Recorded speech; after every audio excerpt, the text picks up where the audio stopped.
A morte de um ex-delegado-geral da Polícia Civil do Estado de São Paulo, destaque no noticiário nacional desde ontem, mostra o poder das facções criminosas no Brasil. E talvez por conta dessa força, o nosso secretário de Segurança do Estado do Ceará, Antônio Roberto Cesário de Sá, está sempre escondido. Nós já comentamos isso aqui. Antes de ontem, criminosos cearenses publicaram uma nota em redes sociais anunciando um foguetório que aconteceria ontem em nossa capital, como de fato ocorreu na hora determinada pela nota criminosa. E não se teve uma manifestação sequer do secretário de Segurança, nem antes e nem depois, pelo menos até agora. Inacreditável essa situação, que deixa a população cada vez mais apavorada. Mas é bom que o secretário saiba que o delegado assassinado covardemente em São Paulo já estava na aposentadoria. O que significa dizer para essas facções criminosas que não basta estar no cargo. Por isso, o secretário precisa agir. A única manifestação do governo do Estado para essa ação criminosa registrada ontem e mais que afrontosa, a única manifestação foi do secretário da Casa Civil, Chagas Vieira, anunciando um número de prisão de criminosos ontem à noite. O secretário continua escondido, quando deveria fazer como outros secretários ativos de segurança pública do Estado do Ceará, que nós bem conhecemos. Estavam nas ruas. Não se conhece o secretário de Segurança Pública. Se ele estiver no centro da cidade de Fortaleza, com toda a movimentação, se não tiver um policial civil ou militar, ninguém vai reconhecê-lo. Lamentável.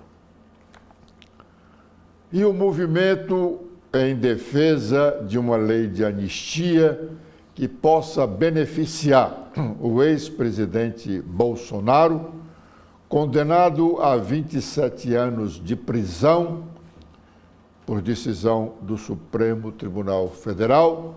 O movimento está arrefecido e a tendência é de se esvaziar na Câmara dos Deputados e no Senado já tem a promessa de que, se a Câmara aprovar essa tal anistia, o Senado a sepultará.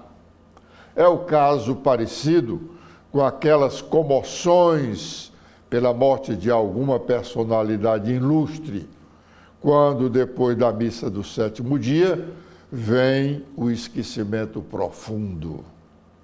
Bolsonaro, pelo que tem demonstrado até aqui, não vai ficar no esquecimento profundo, mas vai perder força o movimento em defesa de sua manutenção na vida político-partidária. Ontem, falamos aqui da provável chapa majoritária do governador Eumano de Freitas para a disputa no pleito de 2026.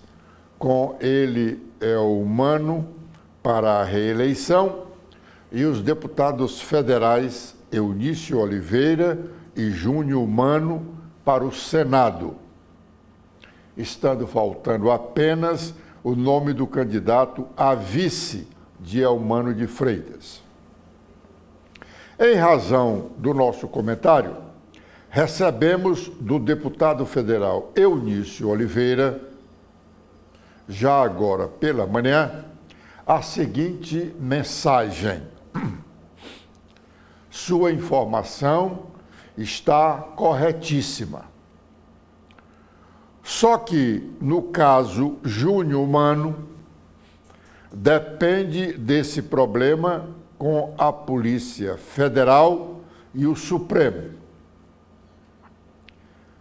Se isso não for superado, o CID indicará o Robério e dividirá os votos dele com o Roger e com o Antônio Martins. Bom dia. E acrescentou logo em seguida, Chiquinho e Chagas serão os primeiros suplentes. E eu respondi, obrigado. A Justiça não impedirá a candidatura de Júnior Mano, pois até lá não há tempo de ele ser condenado em definitivo. É o que diz a lei da ficha limpa. Você só se torna inelegível depois de uma condenação em última instância ou por um colegiado e essa sentença tenha transitado em julgado. No caso do deputado federal Júnior Mano, sequer há ação criminal.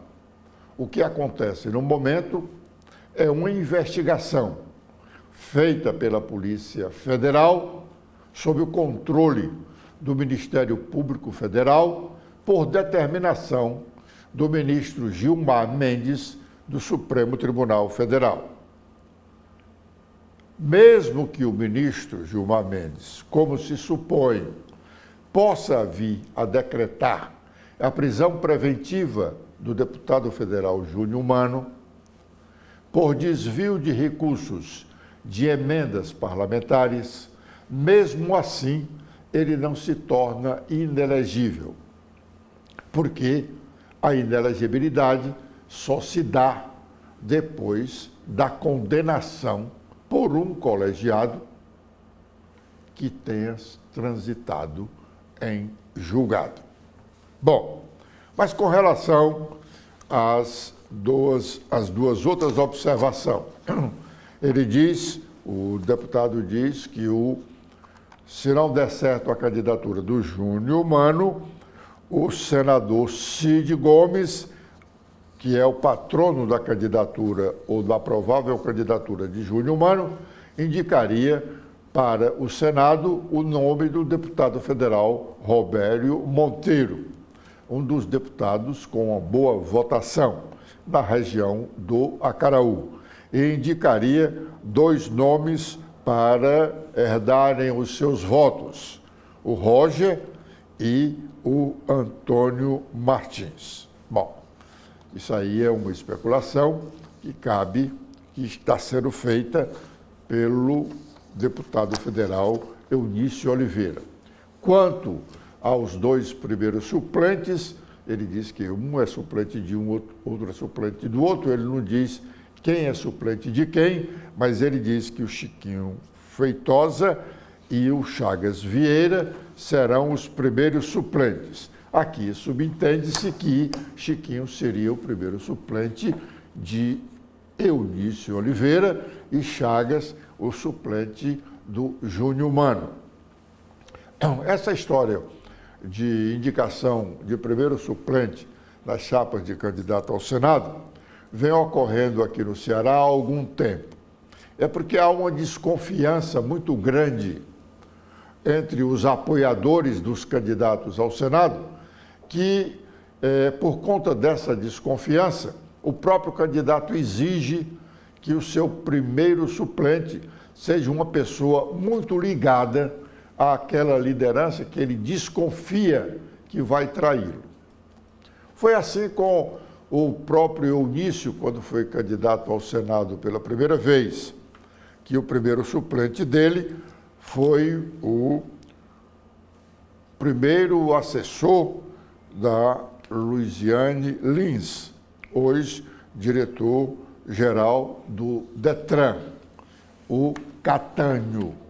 Catânio era o primeiro suplente do Eunício, porque ele suspeitava que a Luiziane pudesse votar só no outro candidato ao Senado, José Pimentel. Pois não é que no dia da votação, numa movimentada zona eleitoral, onde se inclui o Náutico, o Atlético Cearense, lá tem todas as eleições, tem muitas secções eleitorais que funcionam lá. Pois não teve uma briga do deputado federal Eunício Oliveira com o seu primeiro suplente, o Catânio, porque o Catânio, lá no Náutico, estava pedindo voto para o José Pimentel. São dessas coisas, ou melhor, são essas coisas que acontecem na política cearense.